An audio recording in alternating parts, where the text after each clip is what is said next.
you and I talked about what is it going to take for Big 12 women's basketball to gain more fans in Kansas City, more people to come to the games, get larger attendance. The Big 12 announced, this is now, 2 weeks old. This is right around, was it Black Friday? I think it was.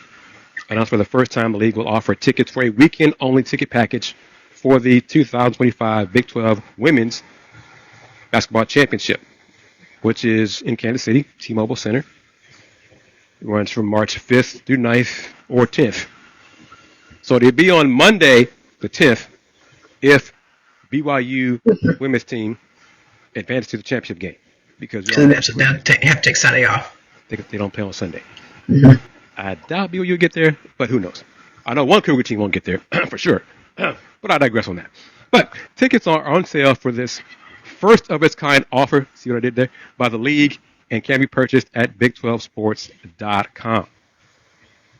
What are your thoughts on this promotional package that the Big 12 is offering?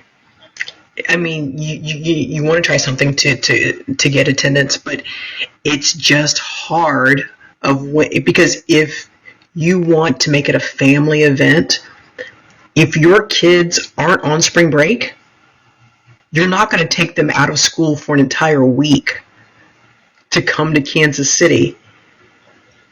If you don't know, Iowa State, they travel well, yes, but that's also a drivable trip. Mm-hmm. You can't sit here and come in on a Tuesday and stay till the following Monday. You got to take a week off work, yeah, and then take your kids out of school for a week, because not everybody, even in Kansas City, school district calendars aren't the same. Even on the Missouri side, in the Kansas City suburbs, their calendars aren't the same. Not to mention Kansas versus Missouri, those calendars aren't the same. So if you're not local, it's ambitious. I don't know if it's realistic.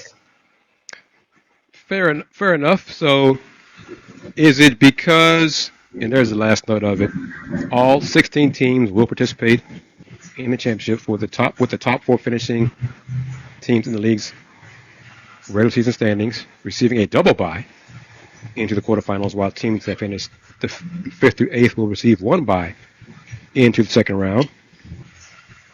The Houston Cougars women's team will not be in either one of those. It won't be an issue. They won't be in top 4. They won't be in top 8. They'll be in the bottom 4, 13 through 16, barring some miracle, Kenitra. There's just no way.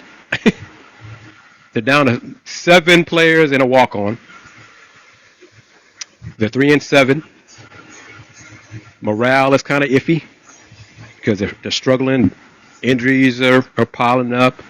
The players are human. They're hearing the scuttlebutt around the program, too, about Coach Hugh and the staff.